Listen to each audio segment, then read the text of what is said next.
কি অবস্থা দুই বট, তোমাদের কাছে হিপ হপ সাকুরা থাকতেও তোমরা কিন্তু ডুও পার্টনার বানাইতে পারো নাই। আজকে আমি তোমাদের সামনে একটা ডুও পার্টনার বানাই দেখাবো, একটা মেয়েকে পটাই দেখাবো, দেখবা? বল ভাই, আমাদের কাছে হিপ হপ সাকুরা আছে তাই মেয়ে পটাইতে পারি না, আর তোমার কাছে কোন পাল আছে তুমি মেয়ে পটাইবা? আরে আমার কাছে বাল না, আমার কাছে হিপ হপ সাকুরার থেকেও রেয়ার জিনিস আছে, সেটা হচ্ছে কলা। আমার হাতের কলা, এইটা দেখলে যে কোনো মেয়ে ক্রাশ খেয়ে যাবে, পটে যাবে, দেখবা? এখনই দেখাইতেছি পটায়। ওকে ওকে, আমরা দেখি। ও মাই গড, আল্লাহ, সিজন 1 সিজন 2 বিগ ফ্যান ভাই, বিগ ফ্যান। আপনার কি আমার ডুও পার্টনার হবেন?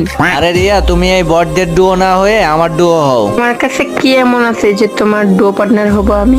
আরে এসব বট হিপ হপ সাকুরার থেকে আমার কাছে বেশি রেয়ার জিনিস আছে। এই দেখো আমার হাতের কলা, তোমাকে আমি কলা খাওয়াবো আমার ডুও হলে। লল ভাই, তোমার কলা তুমি খাও। আরে এর থেকে বড় কলা খাওয়াবো, তুমি আমার ডুও হও। কি সব বলতেছো? যাও মিয়া, তোমার